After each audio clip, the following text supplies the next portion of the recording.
Welcome to the Selling Show, where we unpack, repack, and break down exactly how top experts sell their ideas, their value, and their services. This is your host, David Newman, and you are in the right place if you want better clients, bigger deals, and higher fees.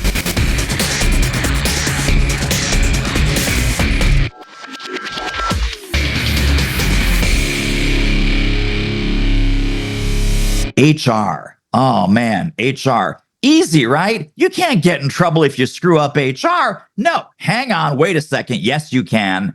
To help us sort through some of this HR craziness and to give a fantastic resource if HR is not your jam, because HR is certainly hers, please help me welcome Alicia Parr to the show. Alicia, it's great to have you here. Well, I'm happy to be here, and people are so interesting, aren't they? Oh my goodness. And that could be your tagline at Performentor, is like, people can be so interesting. So tell us a little bit about your professional journey that brought you to the work that you're doing today, and what were some interesting pit stops along the way? Goodness. Yeah. So I started off with degrees in marketing and in advertising and communications. And long story short, I realized that while business is awesome and I love it, the people element is fascinating to me. And after a period of time of figuring out which direction to go, I launched into human resources. And then more recently, after a period of corporate work and consulting for someone else and corporate work again, startup-y thing, high growth, I realized that you've heard this from, I don't know how many different entrepreneurs, you realize you become unemployable yourself. Like, what is the kind of work that's going to fit me? Because I realized that the more that I can get my work to map to what I'm naturally good at and what I'm passionate about, the better. Now, after talking to lots of people, I realized, wow, I'm not alone in this preference. A lot of people want this. In fact, everyone wants this. And what I realized is that over the course of the decades that I have spent in human resources, that, we can look at a business a little differently than traditionally we have.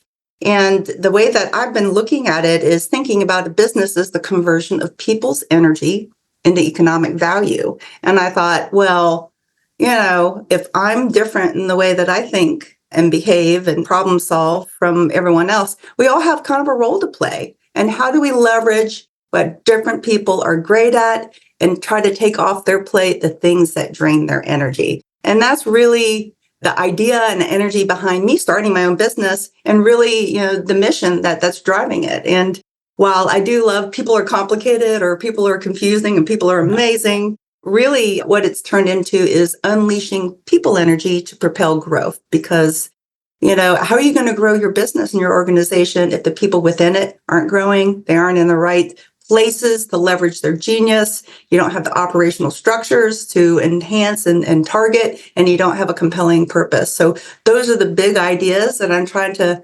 encapsulate in a different and slightly new way of providing HR services to small organizations.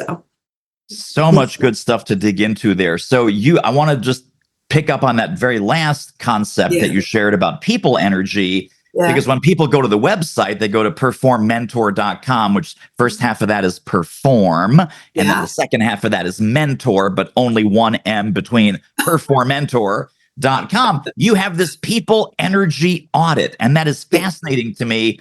Tell me about what that is and how that came to be.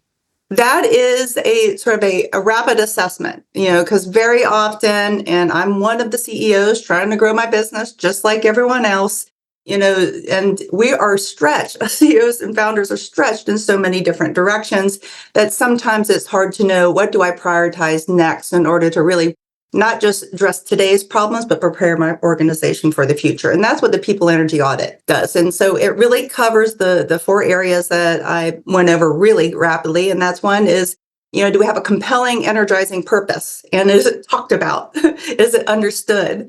Do we have people in the right seats for their talents? Do we have them have systems around them that are reducing the need for them to do things that drain their energy and increase the likelihood that they feel energized by the work?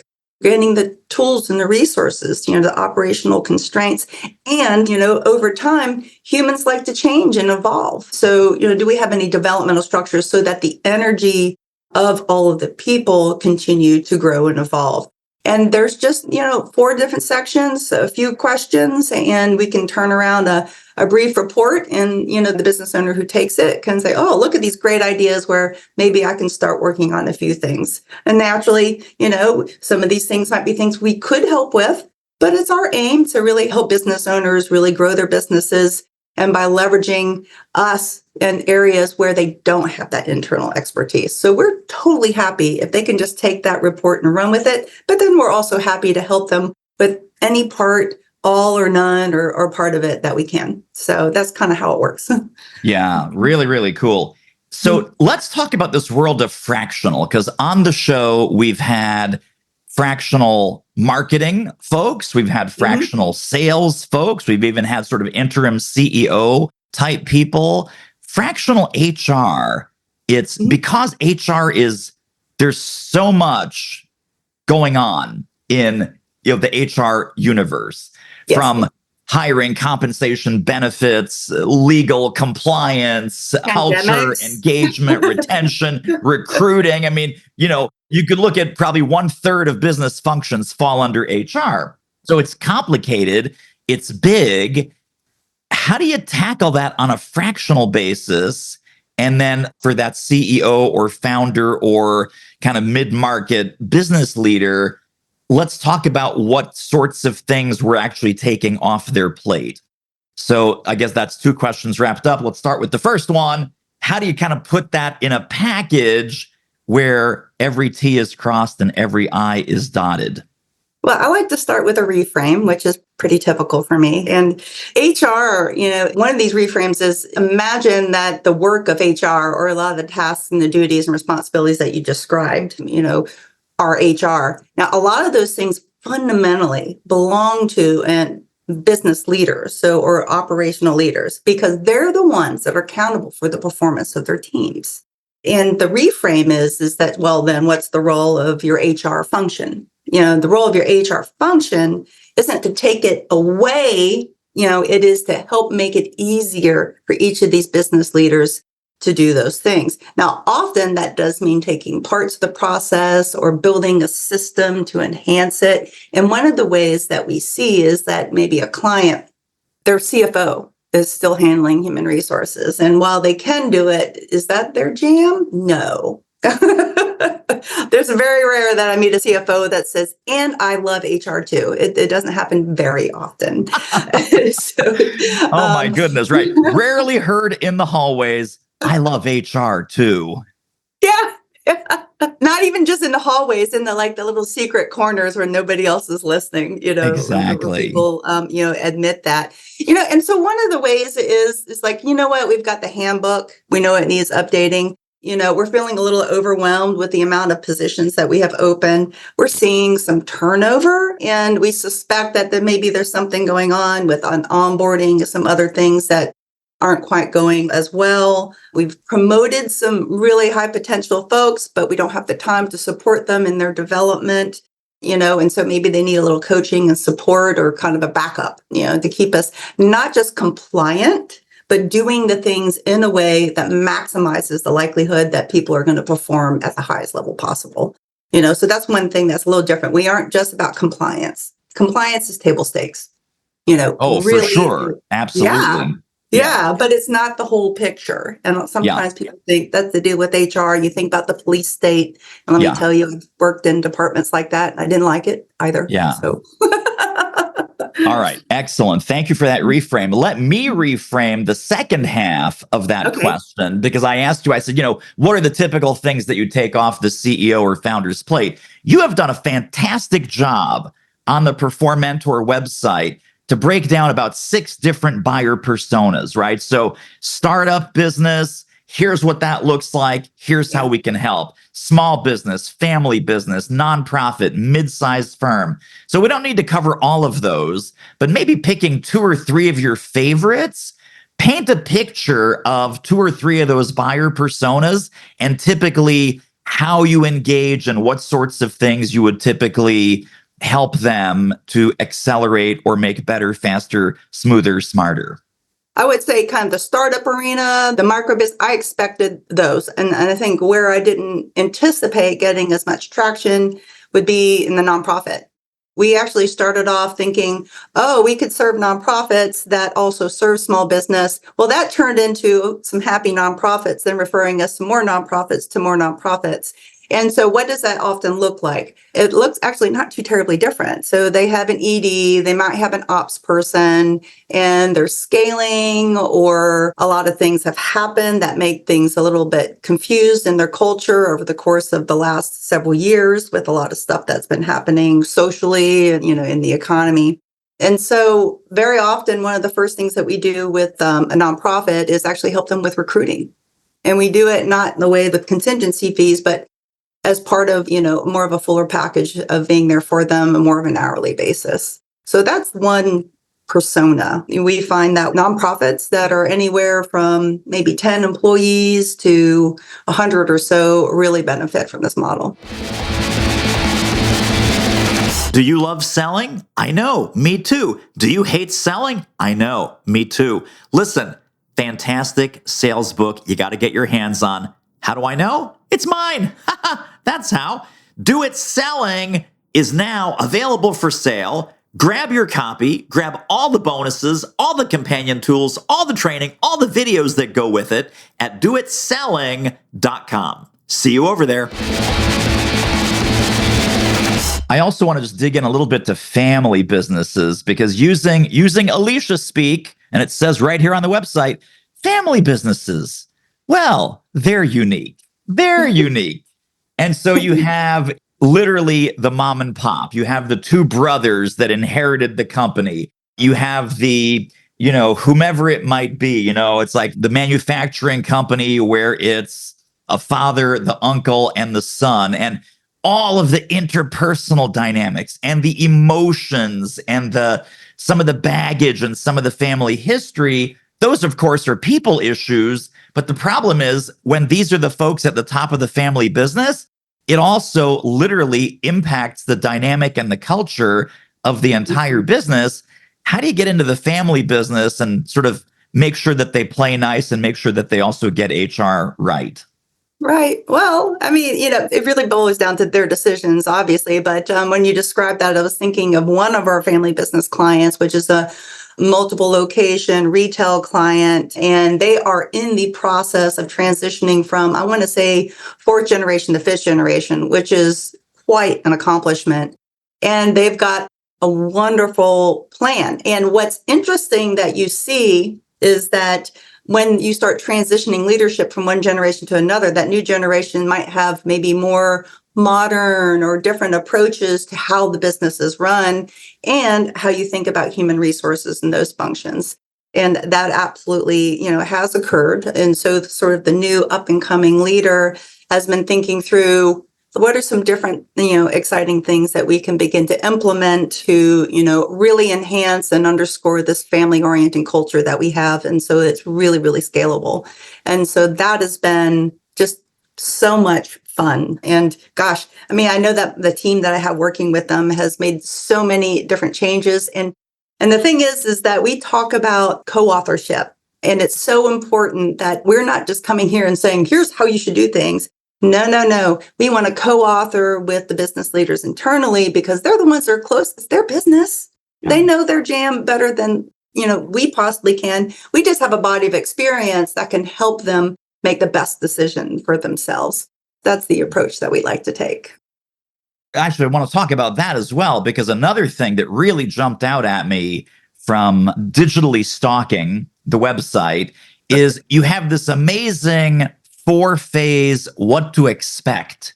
What to expect in the first 12 to 18 months, sort of letting folks know what is the typical client journey, and it's embed and build and look ahead and maintain. Can you just talk a little bit about what happens and what the typical timelines are for those 4 phases of that engagement, where, as you say, it's some co-authoring, it's some embedding, familiarizing, so that literally your team becomes their team? Yeah, I mean, it really boils down to, speeding up and maximizing the bonds of trust between us, our team, and the client. Without that, we can't possibly deliver the value that we want to deliver. And what we learned is that business owners, nonprofit business, there's so much happening that the first thing that we need to do is start helping them feel some sort of benefit, some sort of concrete. So when they come to us, they're always going to have some pain point. They may not tell us right away what it is exactly, but how do we? And so that's what we do. We start solving some of the small things, and then we start looking and integrating and figuring out like what else, and one thing that you get from the people energy audit is a nice matrix that shows like a lot of the different areas and stacks, as we call them, of ways that we can help and support. And we can use that tool to help define and figure out what are the other pain points using that co-authoring process that I talked about. And then over time, as that comfort level, with the owner, and it really varies from owner to owner and leader to leader. Oh, now let's start looking ahead for the next, 6, 9, 12 months. What are some of our maybe quarterly priorities that we want to map out? And we have something called a strategic people roadmap that we can do with clients when they're ready to do that. And so while we have those phases listed, we don't necessarily like put a big stamp on it and say, you're in this phase right now. It just sort of evolves. Yeah. Yeah, for sure. Now you have, just to understand kind of the mechanics of the business and the team, you have an enormous team of lots and lots and lots of consultants. Are each of these people dedicated to a company, or is one person, let's look at one consultant, is one consultant splitting their time, let's say, between two different clients? How does that work? And then tell us what all those amazing, beautiful people do. Yeah, they are amazing and beautiful, aren't they? I would say that there's really two categories. On the one hand, you have some folks who are already consultants, or they're doing some other things, but maybe it doesn't take their full time, or maybe they're consultants and they like having the opportunity to maybe partner with more people by working through Performentor. Yeah. And in those cases, we have them maintain an availability level, kind of like, are we red, yellow, green in terms of my ability to take on more work? And we try our very best to match them with the right amount of work as we possibly can. Now, we have another group that is really primarily, they're working really on Performentor. And then some of them, it really depends on the scale of the client, but some might be working in 1 or 2 clients, and some might have 7 or 8. And so some of the mechanisms that really kind of help keep that organized is that each client, we have what we call a first chair and a second chair. So you have somebody who's leading the account because you have to, you're like, who's the default person who's making sure stuff is moving forward? And you might have a second and or a third chair, depending on the scope and scale of the needs and the particular skills that are required for the engagement. Let's talk about marketing and lead generation and how prospects and clients find you, or how you find them. How has that evolved as far as the way that you connect with prospects that are a great fit for Performentor? Yeah, well, obviously early on, everything is from my direct network. But over time, I realized that doing human resources, like and who we're selling to, the folks that we're selling to don't want to talk to an HR person unless that person's been referred to them, because, that can turn into an uncomfortable, yucky conversation pretty quickly if you're not ready for it, if you're not looking for it, et cetera, or if it's not the right kind of person. So we've done that. And then over time, I realized that, and probably one of the best things to do is to cultivate and expand, and nurture that, referral network. Now we're getting to a point, as we, surpass million top line, approaching 1.3, that we're starting to experiment with some outreach, in terms of, now we are less than a week into that. So I really can't tell you how it's going yet. Perfect time for like what caused the shift, and say more, please. Yeah. So, over the past, I would say, year and a half, we had tremendous tailwinds during the pandemic for a variety of reasons. Yeah. And about a year and a half, the tailwinds turned into maybe a slight breeze. And so we're thrilled and delighted that we've continued to grow, but certainly not at the same pace that we were before. And so we realized that we need to expand out of only referral based, and especially referral based on my network. And so we're, experimenting with, finding some lead generation that works with our brand and doesn't turn into yet another one of those annoying emails that I get, every day. Right. Oh my gosh. It's 5 a day, 10 a day, and even worse on LinkedIn, right? Yeah. It's like, hey, Alicia, you don't know me from Adam or Eve, but you want to buy my stuff? You want to buy my stuff? You want to buy my stuff? It's like, wow. Hey, let's schedule a 1 hour call. Oh, totally. Make it a 2-hour call. Yeah, no, definitely. Yeah. I don't want to be one of those people. And I understand not at where all. they're coming from. I mean, I get it. That's not what we want to do. So this is so fascinating. You are just at the cusp, and huge kudos to you for it. You're just at the cusp of escaping founder-led sales. Yeah. Right? Where it's like, hey, it's the Alicia show. If I'm not showing up, nothing gets sold. If it's not in my network, people, and you can cultivate that, of course. But are you considering at some point maybe hiring an internal sales function or either a fractional sales function or something like that? I do actually have somebody that is our business development, and for a long period, she was, accompanying me with sales calls. And so, past the lead generation, I'm probably still, who can sell a business better than the founder? So when I'm out and about, it's going to come across because it's me, it's mine, it's what I care about. But I do have somebody who is really excellent, sort of, taking the leads and shepherding them through the process, which has been, a wonderful way to unleash me so I can spend more time, in our marketing strategy entails like publications, these types of conversations, getting me a little bit more in the limelight. Tremendous. I love that. Hey, if you're loving this episode as much as I am, pop over to doitmarketing.com/manifesto and get your free 37-page download guide to how to sell smarter, sell more easily, sell more often. That's what we're here to help you with at The Selling Show. Off you go. Do you have, or does your business development person for the last 7 days, does your business development person have like a target list of, man, we'd love to do business with this company, saw them in the news, there's a trigger event, they're in the business journal, I've always wanted to work with them, I admire them? Do they have like a specific list of like active relationships that they're looking to start?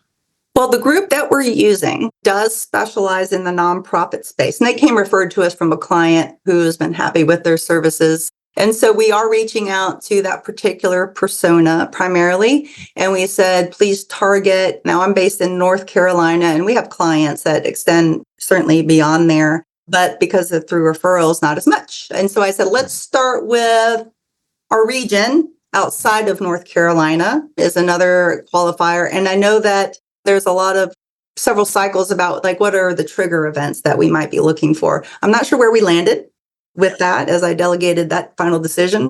And as you know, with these kinds of things, I imagine there will be a lot of iterations over the coming weeks as we figure this out. Yes, for sure. Well, very, very exciting. I always like to ask because, we're kind of in the expertise business. We're in the intellectual property business to some extent.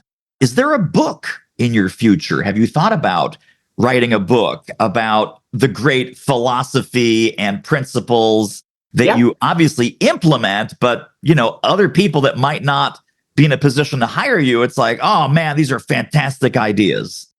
Well, thank goodness you asked. Actually, I'm finishing up the book. It's a picture book, and it is the 36 People Energy Principles.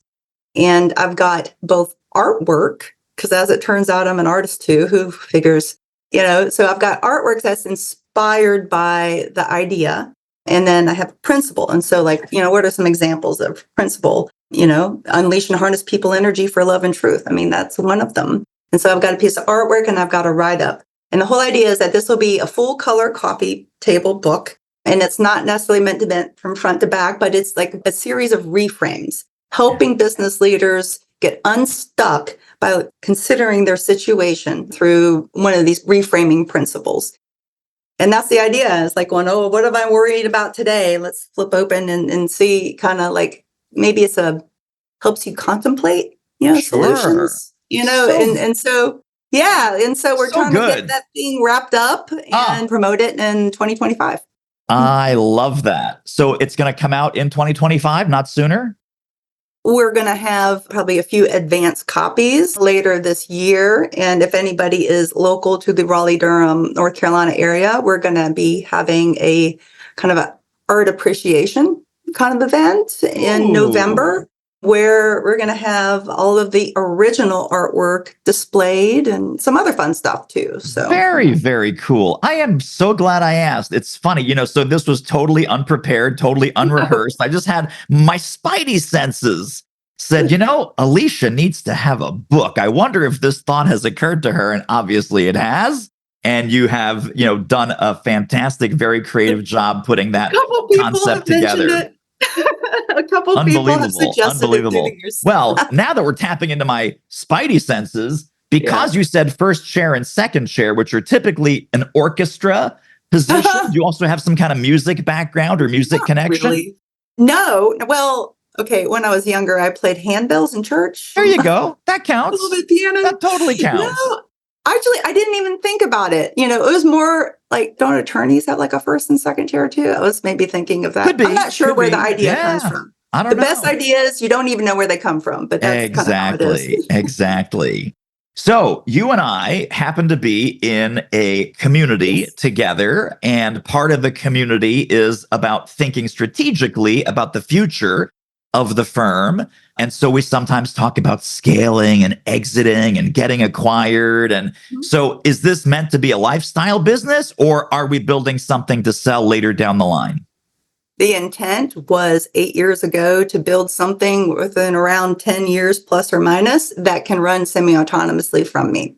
So it Yes. has always been the intent for it to extend beyond just a lifestyle business. And I have nothing wrong with people having lifestyle business. I'm just saying this is the decision that I'm making. And that's why I joined Collective 54 off the recommendation of somebody I admire very much. And having been a member for the past year and a half, is a great investment. So if anybody's thinking about that, and it provides, and this is somebody who's also a Vistage chair. And those of you who are familiar with Vistage, that's another kind of a mastermind oriented group. I would say that Collective 54 is different and it provides a special kind of value in addition to, those sorts of things. So, Yes, absolutely. And now Greg owes us both a big, juicy commission check, I 25 think. bucks to do Yeah. it. So fantastic. So tell us, besides the book, which is obviously Yeah. new and exciting for 24, 25, what's the next chapter? What's the next level look like in the business? You mentioned that you just hired this sort of fractional sales function in the last week. So that's going to bear fruit. That's going to be very exciting. But what else is on the docket that you're looking forward to in the business? I've been partnering with my talent manager in building out, we have our external structures, but then also we have all these consultants, and in order to be scalable, that word, that business word, we realize our systems need to be more consistent, and so since we oriented ourselves to being as flexible as possible, at some point, some of that stuff becomes not scalable. And so we've made some of those changes. And another thing that we're doing is building Performentor Academy internally. And the aim for that is to help our consultants, develop and become better consultants. We're not Yeah. teaching them how to do HR stuff. There's plenty of resources for that. We're talking about how they show up with the client. How do they be able to share perspectives in a way that really moves the conversation forward? There's just a bunch of stuff that I've learned maybe the hard way. And there's different ways of consulting that are consistent with the people energy principles and those that are not. And Yeah. it's very, very important that we do the former. For sure. One thing I'm curious about, it's funny when you mentioned about consulting skills. These days, post-pandemic, is most of the fractional HR work done on site, like 1 or 2 days on site, travel all over the place? Or is it mainly virtual with a couple of visits sprinkled here and there? It's the latter. Yeah, it's mainly virtual. And there are even some clients where we don't have anybody local. Ideally, we'll have more and more consultants, more places, and we'll have those options. But for Yeah. the most part, that really hasn't been a barrier. Got it. That's Mhm. fantastic. Well, Alicia, I know folks are going to want to get connected and stay connected to more Alicia Parr brilliance. Where can we send people? What can we put in the show notes if folks want to connect and learn more? Yeah, well, please find me at performentor.com. You can learn more about us and lots of other things about the company. You can find me and the company on LinkedIn. I made it so the link is just my name. We also have a couple of Twitter accounts. I have my personal Twitter account where I talk about a wide array of issues that are on my mind. And we also have a Performentor Twitter account, or X. It's not Twitter anymore, it's X. Right. Although you just type in x.com, it still goes to twitter.com. We got to say, Elon, you got to clean up the branding, dude. You got to clean up the branding here because it still does end up. Oh, it's just one X, not multiple X's. We're good. Exactly. Exactly. Well, Alicia, such a pleasure speaking with you. Congratulations on all of the success. And if you ever need a little business book blurb for this beautiful coffee table HR book, you know where to come. I would be happy to provide such a blurb. But thank you for sharing your brilliance with us.